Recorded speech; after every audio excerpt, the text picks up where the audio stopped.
दोस्तों, मूवीज देखना हम सभी को बहुत ही ज़्यादा पसंद है। कुछ लोग कॉमेडी देखना पसंद करते हैं तो कुछ लोग एक्शन मूवीज। क्या मार मार उसको खोपड़ी तोड़ साले का मार क्या भाई।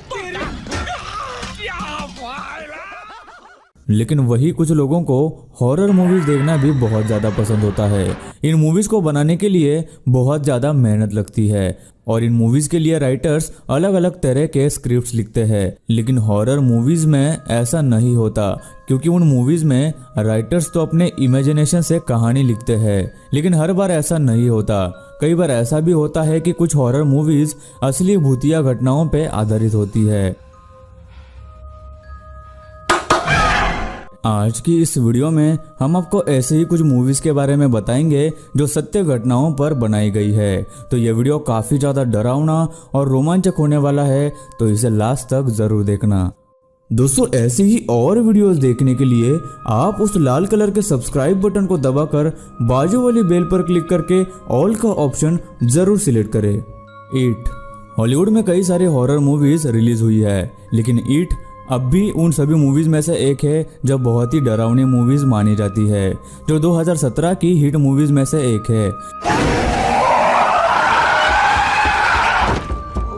इस मूवी में पेनीवाइज नाम का एक जोकर होता है जो लोगों और बच्चों को लुभाने के लिए अलग अलग चीजों से उन्हें अपने पास बुलाता है और फिर उनका शिकार कर लेता है। स्टीफन किंग अमेरिका के एक मशहूर हॉरर और सुपरनैचुरल राइटर है, जिन्होंने एक सत्य घटना से प्रेरित होकर इट मूवी की कहानी लिखी है। 1972 में जॉन गैसी नाम का एक आदमी था जो जोकर के भेष में कई लोगों को अपनी गाड़ी में घर ले जाता था। उस समय क्लाउन या जोकर को लोग बहुत ही फनी इंसान समझते थे, इसलिए लोगों को उससे कोई भी खतरा महसूस नहीं होता था और वो लोग उसकी गाड़ी में आराम से बैठ जाते थे, जिसके बाद वो उन लोगों को अपनी गाड़ी में बिठाकर अपने घर ले जाता था और वहां उन लोगों को मार देता था और उनके शरीर को अपने घर के नीचे दफना देता था, तो कुछ शरीर वो पास की नदी में फेंक देता था। 1972 से 1978 तक जॉन ने 33 से भी ज्यादा लोगों की हत्या की, जिसके बाद 1980 में पुलिस ने उसे पकड़ लिया। जब उसका मेडिकल चेकअप किया गया तो डॉक्टर्स ने बताया कि इसकी मानसिक स्थिति बिगड़ चुकी है, जिसे साइको भी कहते हैं। जिसके बाद 1994 में उसे मौत की सजा दे दी गई। स्टीफन किंग ने इसी के ऊपर ईट नाम की एक किताब लिखी और उसके बाद उसी नाम से एक हॉरर मूवी भी बनाई, जो कि बिल्कुल सच्ची घटनाओं से प्रेरित है। जब ये मूवी रिलीज होने वाली थी तो कई सारे असली जोकर और क्लाउन्स ने इसे रिलीज होने से ये कहते हुए रोकना चाहा कि ये मूवी जोकर्स और क्लाउन्स की बुरी इमेज को लोगों में क्रिएट कर रही है, लेकिन क्योंकि ये एक सत्य घटना से प्रेरित मूवी थी इसलिए वो लोग इसे रोक नहीं पाए। अब जब भी आप ये मूवी देखें तो उसमें जोकर को देखते हुए आपको ये जरूर पता होगा कि असल में ऐसा भी कोई जोकर या क्लाउन दुनिया में था, जो सुनने में और देखने में बहुत ही डरावना लगता है। एनाबेल। 1970s में डोना नाम की एक लड़की को उसके बर्थडे पर एक डॉल गिफ्ट में मिली जिसका नाम एना था। डोना को शायद पता भी नहीं था कि उसे बर्थडे गिफ्ट में क्या चीज मिली है। हालांकि डोना की उम्र उस वक्त 20 साल की थी, लेकिन फिर भी क्योंकि उसे वो डॉल गिफ्ट में मिली थी इसलिए उसे वो डॉल बहुत ही ज्यादा पसंद थी और वो अक्सर उस डॉल के साथ समय बिताती थी। एक दिन जब डॉल डोना के कमरे में रखी हुई थी तभी डोना को उस डॉल के पास एक छोटा सा कागज का टुकड़ा दिखा जिस पर हेल्प मी लिखा हुआ था। डोना को यह बात काफी अजीब लगी। उसे लगा कि कोई उसके घर में घुसकर ऐसी कोई शरारत कर रहा है, इसलिए एक दिन उसने अपने घर के दरवाजे और खिड़कियों पर छोटी सी टेप लगा दी जो किसी को दिखाई न दे। लेकिन अगर कोई दरवाजा या खिड़की खोलता है तो वो टेप निकल जाएगी, जिससे उसे पता चलेगा कि कोई तो है जो उसके घर में चुपके से आ रहा है। लेकिन दूसरे दिन वो टेप बिल्कुल वैसी की वैसी ही थी, यानी कि दरवाजा किसी ने नहीं खुला था। पहले जैसा एक और कागज का टुकड़ा उस डॉल के पास मिला जिस पर वापस से प्लीज हेल्प मी ऐसा लिखा हुआ था। जिसके बाद उस घर में और भी कई अजीब चीजें होने लगी। कई बार अजीब आवाजें सुनाई देने लगी। कई बार खिड़की और दरवाजे अपने आप खुलने और बंद होने लगते। इसके बाद उस डॉल को उस घर में कई जगहों पर देखा जाने लगा।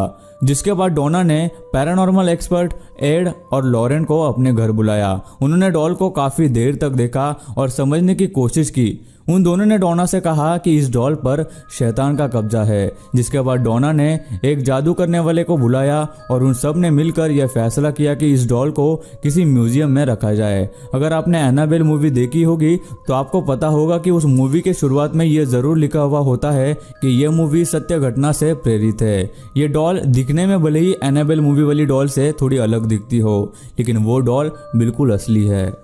Robert the doll. एनाबेल इकलौती ऐसी डॉल नहीं है जिस पर मूवी बनी।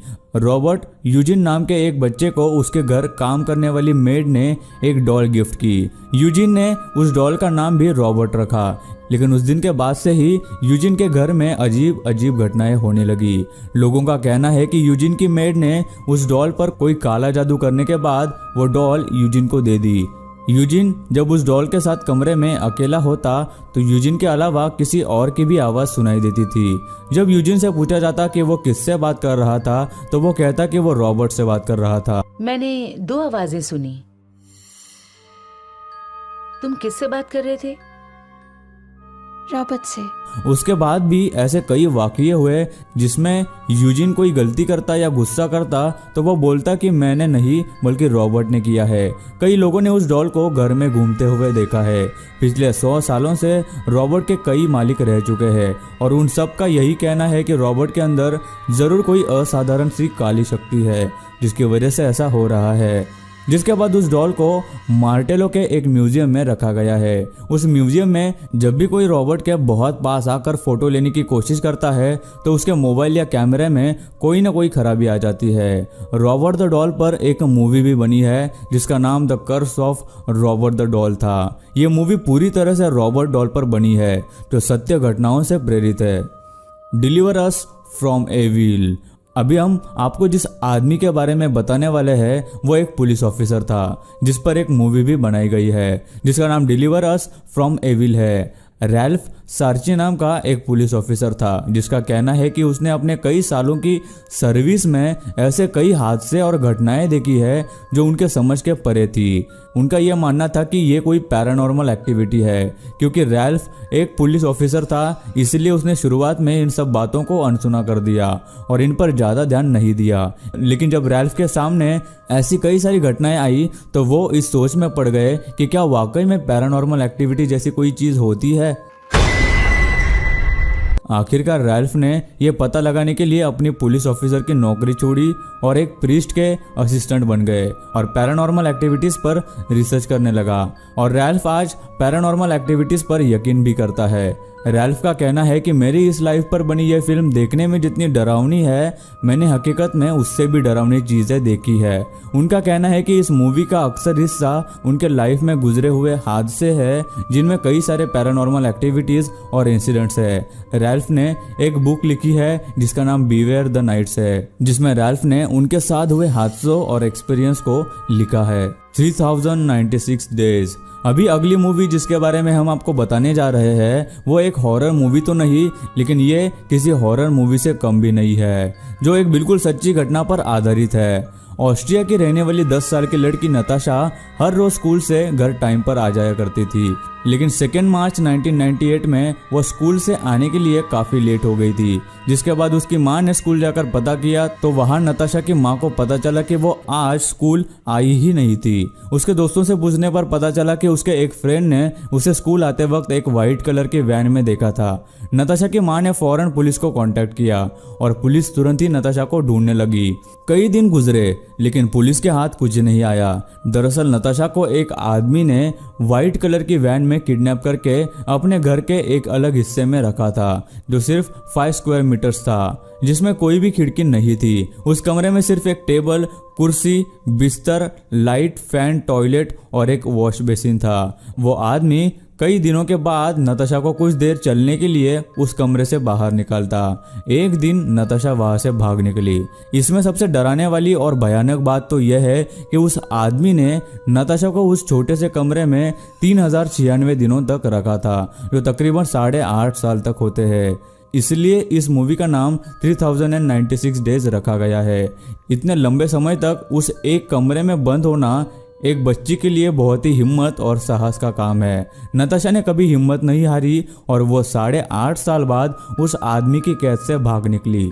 जब उस आदमी को इस बात का पता चला तो उसने एक ट्रेन के सामने कूदकर जान दे दी। यह मूवी बहुत ही इमोशनल है और पूरी तरह से नताशा की हिम्मत और साहस पर बनाई गई है, जिसमें उस पर हुई क्रूरता को दर्शाया गया है। स्त्री मूवी तो शायद आप सबने देखी ही होगी, जो 2018 में रिलीज हुई थी। ये मूवी उस साल की सबसे सफल और सबसे हॉरर फिल्मों में से एक थी। अब आप सोच रहे होंगे कि इस मूवी का नाम इस लिस्ट में क्यों है। वो इसलिए क्योंकि ये मूवी भी सत्य घटनाओं पर आधारित है। लोगों का कहना है कि कई साल पहले बेंगलोर के एक गांव में रात को एक चुड़ैल आया करती थी और किसी के भी घर के बाहर से घर के अंदर के आदमी को आवाज देती थी, और वो चुड़ैल उस आदमी को किसी पहचान वाले या फैमिली मेंबर की आवाज में उसे आवाज देती थी, जो परिवार का सदस्य उस वक्त घर पर नहीं होता था। जिसके बाद दरवाजा खोलने पर वो चुड़ैल उस आदमी को मार देती थी। जिसके बाद वहाँ के लोगों ने घरों के दरवाजों पर नालेबा लिखना शुरू किया, जिसका मतलब कन्नड़ भाषा में कल आना ऐसा होता है। लोगों का ऐसा कहना है कि ऐसा लिखने पर वो चुड़ैल उन घरों पर नहीं जाती जिस पर नालेबा लिखा हुआ होता था। कई सालों बाद ये कहानी लोग भूल गए होंगे, लेकिन उस गांव में आज भी कई घरों के बाहर लोग नालेबा लिखते हैं। भले ही आपको ये कहानी सच लगे या न लगे, लेकिन बेंगलोर के गांव के लोग आज भी इस बात पर विश्वास करते हैं। सो गाइज, आपको इनमें से कौन सी मूवी सबसे ज़्यादा डरावनी लगी, हमें नीचे कमेंट करके